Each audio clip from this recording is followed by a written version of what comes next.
Salut les infocrates, aujourd'hui on va parler de l'événement exceptionnel de la journée, c'est-à-dire le couronnement du roi Charles III, qui a une dimension beaucoup plus politique et beaucoup plus géopolitique que ce qu'on pourrait croire. Il y a des significations, il y a un sens à cet événement. Avant tout, je vous invite à vous abonner, mettre les notifications, mettre les petits commentaires afin de me permettre de vivre de ma chaîne. Et c'est parti, on va parler du couronnement du roi Charles III. Alors aujourd'hui, c'est le couronnement du roi Charles III. Comme vous le savez, c'est partout sur les chaînes d'infos. Tout le monde est dans l'édition spéciale en direct de Londres pour voir le couronnement du roi Charles III. Cet événement, il est important pour la couronne britannique, pour l'État britannique euh, en tant que tel, c'est-à-dire que ça ramène de l'argent, c'est un événement où les gens se déplacent, c'est un événement très regardé. Ça veut dire que ça permet de faire du nation branding.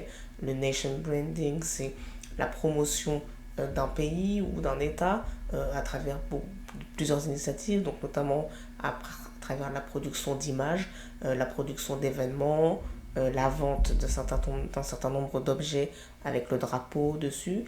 En l'occurrence, en ce qui concerne la famille royale, le nation branding, ça pourrait consister aussi à vendre des objets, des souvenirs avec la tête de la famille royale sur des objets ou faire visiter les lieux de la famille royale comme le Buckingham Palace ou des choses comme ça, des tas d'endroits qui appartiennent à la famille royale et donc en fait un peu à l'État britannique. Ça permet aussi de faire rayonner l'État britannique à l'international puisque c'est un événement qui est regardé sur les chaînes les chaînes d'infos du monde entier, qui est suivi par les caméras et des journalistes du monde entier qui sont accrédités pour venir suivre l'événement en direct. C'est un événement qui est international aussi parce que ça peut engranger du tourisme international. Des gens du monde entier vont venir voir le couronnement du roi en payant un certain nombre de choses sur place, des hôtels, des restaurants, etc. Donc ça fait aussi venir du tourisme international et un peu d'économie. Donc, politiquement, pour l'État britannique, c'est extrêmement important parce que comme la famille royale est une famille en Angleterre, enfin au Royaume-Uni, qui n'a pas un pouvoir politique décisif, ce qui leur reste, ce sont les affaires et l'image qu'ils renvoient.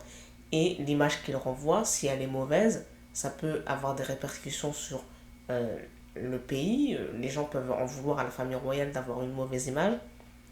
Et d'un autre côté, ils ont des affaires à mener, la famille royale, puisque l'argent qu'ils gagnent, c'est l'argent qui rentre dans les caisses de l'État. Puisque ce sont eux, les chefs de l'État, ils vivent dans des bâtiments qui appartiennent à l'État, c'est leur domicile, c'est leur résidence, et l'argent qu'ils font, c'est l'argent de l'État. Les affaires qu'ils font, en plus des impôts, c'est l'argent de l'État, c'est là où ils vivent, ça, tout ce qu'ils font appartient aux Britanniques. Donc, c'est un événement comme ça qui permet de restaurer l'image de la famille royale, de la faire continuer, dans le but de pouvoir rester une famille royale et qu'il n'y ait pas de renversement pour devenir républicain, par exemple.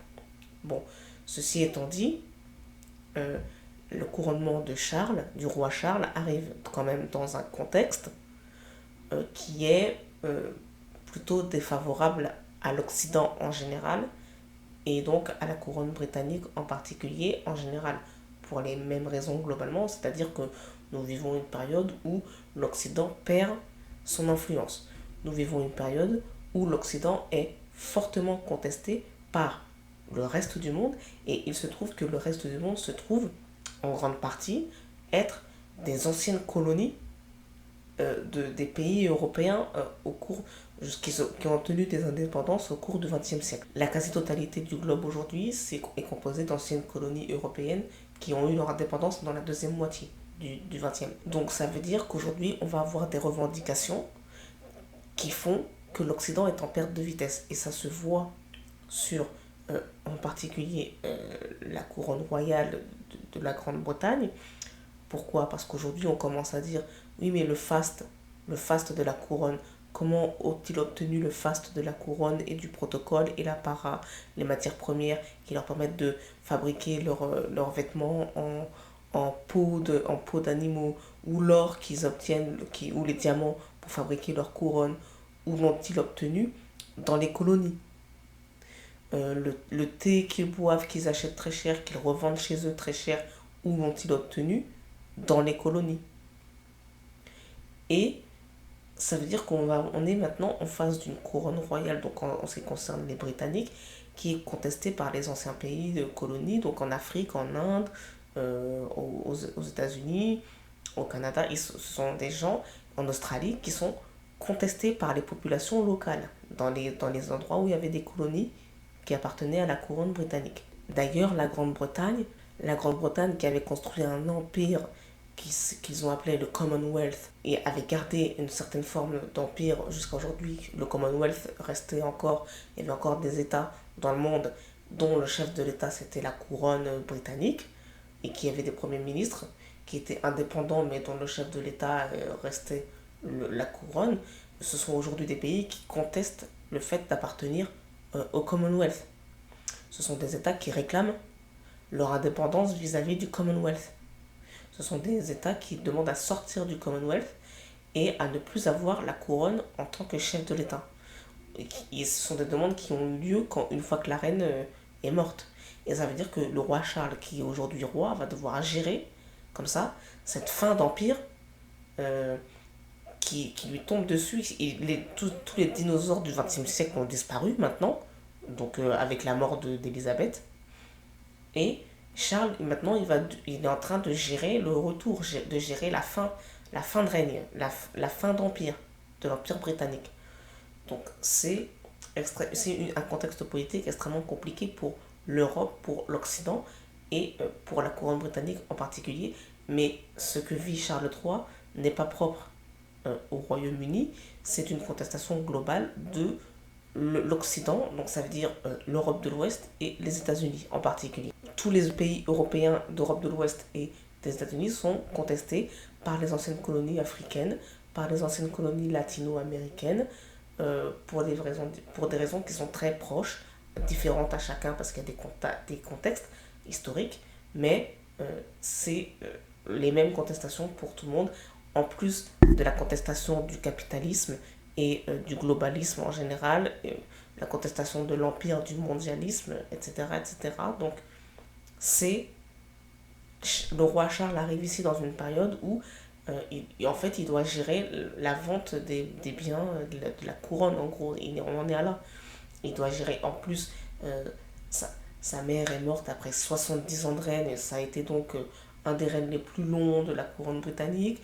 Lui, il arrive là, il est déjà âgé, il a lui-même 70 ans et quelques, donc il n'est pas amené à régner plus que 10 ans, ou au moins, de toute façon, il ne pourra jamais avoir le règne que sa mère a eu. Donc son court règne, ça va être celui d'un roi qui va gérer la transition entre sa mère et son fils, William. Et en plus de gérer la fin de règne, la dislocation de l'Empire britannique, etc.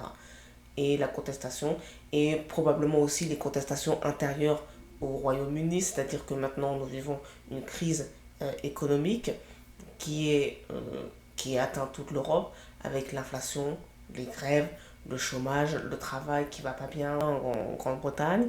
Il y a le problème du Brexit qui a posé certains problèmes à certains corps de métier bien particuliers qui s'en sortent pas.